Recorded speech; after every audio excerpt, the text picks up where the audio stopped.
don't run away. And number 2, be honest to yourself. Those 2 things, if you keep them in mind and then just put time, effort into practice, I think is the key to step by step build something up about yourself, about your life, about your character and personality that will give you some strong fundament in order to tackle everything that this world is going to throw at you. Take full responsibility for what happens to you. It's one of the highest forms of human maturity, accepting full responsibility. It's the day you know you've passed from childhood to adulthood, the day you accept full responsibility. You can't control your boss, you can't control your coworkers, you can't control your kids, you can't control your spouse, you can't control your business partner, you can't control the economy right now, you can't control the inflation, you can't control the fucking Biden, you can't control anybody. You can't control the border and the 8,000 people a day that are pouring into this country. You can't control any of those elements, yet you're worrying about it, yet you're stressing over it, yet you're resharing and reposting about it as though you are doing something, and all you're doing is stirring up more of those emotions that are causing stress, overwhelm, and anxiety for you. Yet the one thing you could do something about, you refuse to do. And that one thing is committing to changing you, yourself, your path in fitness. Well, what are you leaving out if you're leaving out responsibility? And the answer might be, well, maybe you're leaving out the meaning of life. That's what it looks like to me. It's like, here you are, suffering away. What makes it worthwhile? Right? You know, you're completely out. You have no idea what it's almost impossible to describe how bad an idea that is. Responsibility. That's what gives life meaning. It's like lift a load. Then you can tolerate yourself, right? Because look at, you're useless, easily hurt, easily killed. Why should you have any self-respect? That's the story of the fall. Pick something up and carry it. Make it heavy enough so that you can think, yeah, well, useless as I am, at least I could move that from there to there. Something in you has to wake up. And usually the only person that can wake it up is you. Sometimes you can read a David Goggins book because I was all this shit and then a lot more of fucked up. But if you don't have a little flame, you know, just barely, you're done. I can't light it for you. And that's the harsh reality of this life that I want to get across so fucking bad.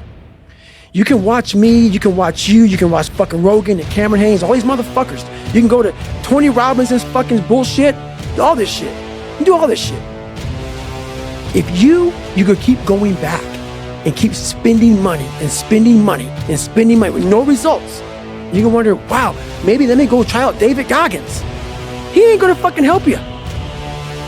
You have to explore, examine the insides of yourself. And what do you really want out of life? Your friend and a lot of people out here just don't fucking want it. So guess what? Have fun with your life. Go from 3 to 350 to 400 to 450 to 500 because you don't want it. And that's the harsh reality. I can't give you shit.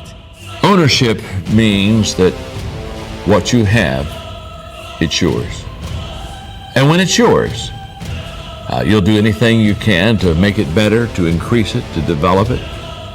The difference between owning a car and renting a car is huge. If you own a car, you'll polish it, and you'll take care of it, and you'll change the oil. If you rent a car, you don't care if it has oil, you don't care if it's dirty, it's not yours. Here's what I know. The only way that we ever bet on ourselves, the only way that we ever commit ourselves is when we buy something.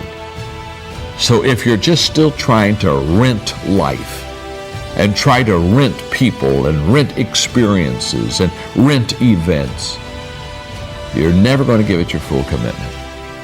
But once you own it, once it's yours, you'll do everything in your power to make it happen. The bottom line is, no one's coming. No one. No one's coming to push you. No one's coming to tell you to turn the TV off. No one's coming to tell you to get out the door and exercise. Nobody's coming to tell you to apply for that job that you've always dreamt about. Nobody's coming to write the business plan for you. It's up to you.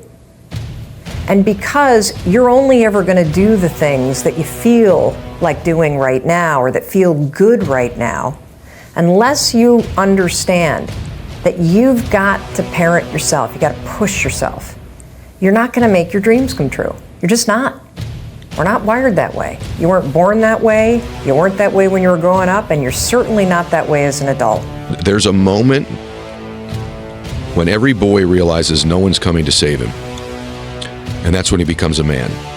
And some boys never get there and stay children forever. And it's important when we step out of this. Like, this stuff matters because no one's effing coming to save you.